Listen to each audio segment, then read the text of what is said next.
welcome to Addie's chat. My name is Addie. Most people call me Addie.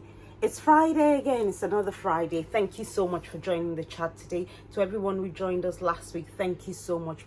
It was really amazing last week. Thank you for all the positive feedback. Thank you so much.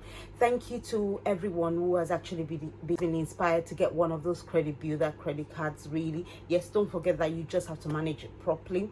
Yeah, thank you everyone who likes, who subscribes. Thank you so much. And this week I'm going to be quite quick. Oh, before I go into my chat this week, I just wanted to show this lovely bracelet. I got this lovely bracelet from really lovely amazing young ladies based in Ghana. They sent me this bracelet. In fact, they sent us a few things as well, and I want to say thank you so much to both of you. I don't want to mention their names here, but thank you so much for being, this is very thoughtful, really, really thoughtful. They are personalized bracelets, really thoughtful of you ladies. Thank you so much. I really appreciate it. Yes, so we'll go straight into the chat today. My topic for today actually is how to get a council house explained. A lot of people do ask me, can I get a council house? How do I get a council house? So I thought I'll do a quick one on that today. Just again, I have to remind you all that I'm not a financial advisor, or pretty much really all the information I'm giving is available somewhere online. Is maybe not accessible to you, but pretty much all the information I'm giving is available, should be available via your local council. All the information I'm giving about housing today. So first thing really, to apply for a council house, you need to go to your council's website. Really, lots of them, I've noticed that over the pandemic period, they have moved all the application to online applications. Really, some of them will call it social housing and some of them will call it council housing. Your application, once you apply, your application will be accepted. It should be accepted. If it's not accepted, they will give you reasons. If your application is accepted, there is a waiting list, and your council will then prioritize your application based on your needs, really, based on who needs a home urgently, really. And there's so many things they look at before they can actually say this is who needs a home urgently, but your council will do that. There will be also information on your council's website to tell you what they regard as priority, really, who they would class as priority. Even if you get on the waiting list, I must say that it doesn't guarantee that you would get a home. Some people could be on the waiting list for years, really. It's no guarantee that you will get a home. But yes, if you get on the waiting list, at least that's one step done. I have to say that a lot of councils are far stretched now, really. So again, the idea of getting a council house is also, but you should explore it, really. If you're finding it difficult to actually, if you're struggling with rents, you should explore applying for a council house, really. Yes. So there's usually a long waiting list with most councils. They might also ask if you want to apply for homes in other areas. There's so many criteria, really, and also it's not guaranteed. It's better to apply for homes in the area that you live, really, and you can apply, as I said, directly through the council. If you call them, some of them would have forms, but most of them are doing it online now. So the next thing, check if you can apply for council housing.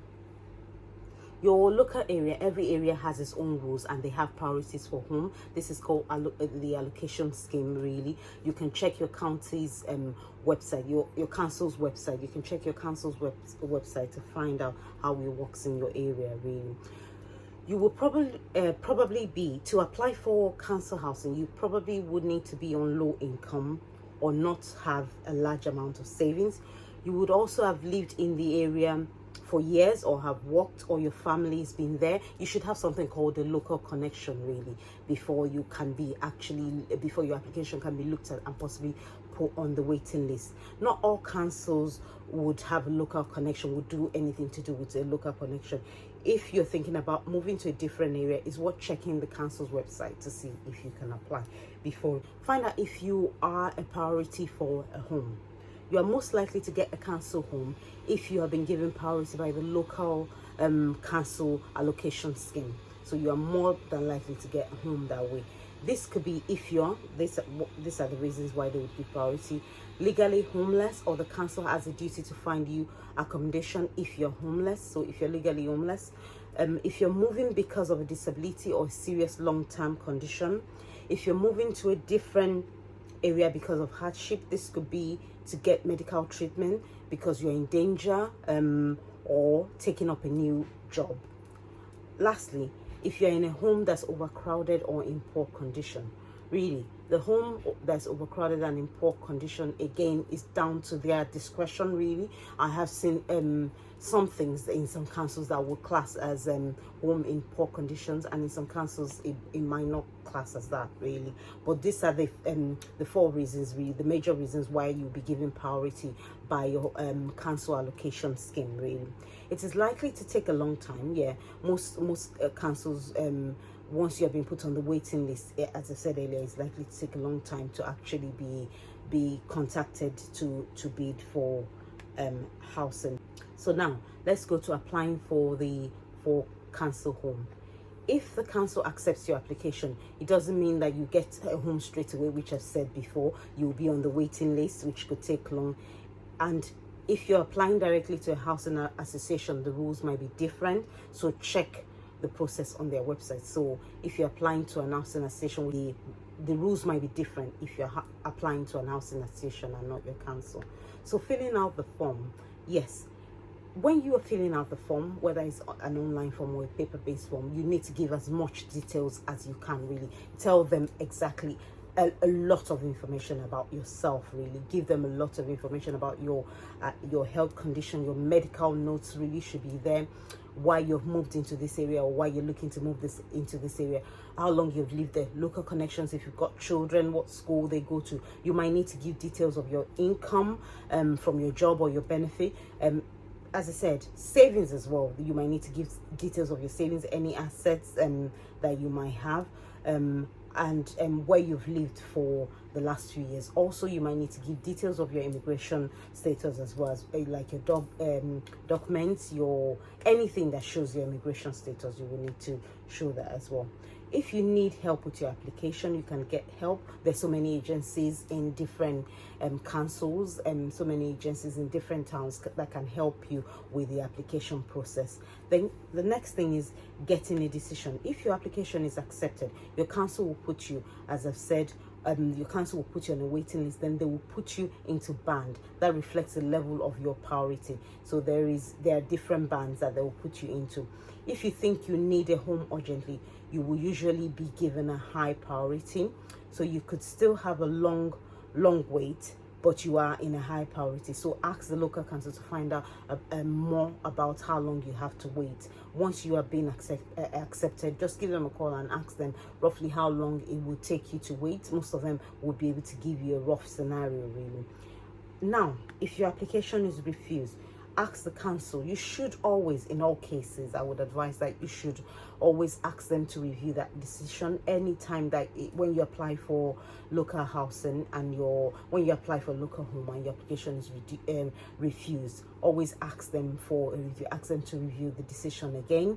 Really, that way, sometimes they would give it to somebody up, a manager who's higher up, and they will get to look at the information again. That might give you another chance. Really, there might be other things that they will take into consideration, but always ask them. And you can also look at renting from a private landlord and then get help with your renting if you're refused local housing.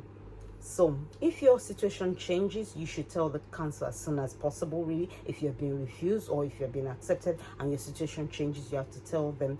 If you don't tell the council about changes that affect your level of priority, you could be accused of lying on your application. So as soon as you know that something has changed, let them know. Things, for example, that it will be interesting for them to know, or will be important really for them to know, is if you become pregnant or you have another child, and if you develop a new medical condition, if your income has changed, really. These are the things that they need to know, so that they don't accuse you of lying on your application. And if you move house or you have a new contact, really, you should let them know. So check if you can bid. This is my next thing. Check if you can bid. Ask your council if you have to bid for homes or they would pick one for you. So it's important to do this, because some councils will literally just say, this is what we've got, can you move into that? So ask them if you would have to bid, or they'll pick one for you. If they choose one for you, you could offer they could offer it by telephone. It would usually be followed by a letter. So if they pick an house for you, they would offer it by telephone. The bidding process, most local councils have an online system where you can have a look at the homes online, really. If you like a home and it's suitable for you, let the council know you're interested by applying for it online. It's called bidding. Your council will let you know how their bidding system works.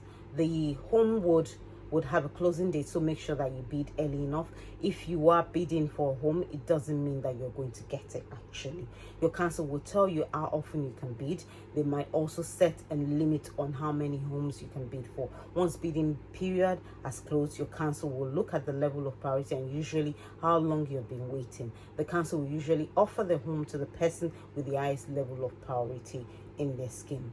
You might be able to refuse a council home if you don't think it's suitable for your need, but it's important to check, because some councils might remove you from the waiting list when you refuse a home. So this is the thing that people ask me quite often, that can they refuse a council home? You can refuse a council home if you think it's not suitable for you, but yes, some councils will just take you off their waiting list because they feel that they have offered you something which they feel, according to the information they have, is suitable for you. So if you're refusing it, you might be better off writing a letter, really, as to why you're refusing that house, and listing out the points why you think it's not suitable for you. It still doesn't mean they won't remove you, but it just means that they've got records to show that yes, this is why you refused it, and then you might be able to get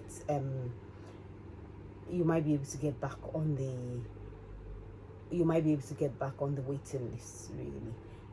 Yes, so the last thing I wanted to touch on was, if you're offered a council home, your council will tell you how long you have to accept or reject the offer. If you're offered a home, you would usually only have a short period of time. I've seen where people have only been given a week, 2 weeks to accept or reject. If you decide to accept the home, your council will arrange a time for you to sign the contract. You could be offered a long-term tenancy or a fixed-term contract for a year or more. Your council will tell you when you can move in and when you have to pay the rent, really. So not all council homes actually have a fixed tenancy. This was something that was done well way in the past, really, where there would be a fixed there wouldn't be a fixed tenancy, really, that it would be like a long-term tenancy. But now they're putting fixed term contracts for a year, a couple of years for people. So but your council should be able to tell you that, really, when you accepted, when you are offered the council home, really. So I hope this has been able to help. I've had to write a lot of notes down, because this is really one of the ones that people want all the information. If you need more information about applying for a council home, really, most councils where you live, really, there should be, most councils where you live, there should be they should have their website. They should have all the information you need actually on their website. And don't be afraid to ask to call them and ask them questions about what the process is and how you can get onto it. And don't be discouraged if you get an answer that's not actually favorable to you. You can still apply. If you don't apply, you won't find out if you do qualify or not, really. So that's all my chat today. I just want to say, have a lovely week, everyone. Give this video a thumbs up. Please share this video with friends, with family, with anybody that you think might be interested. Really help me grow this channel. I will really appreciate it. I will see you all next week. God bless. Bye.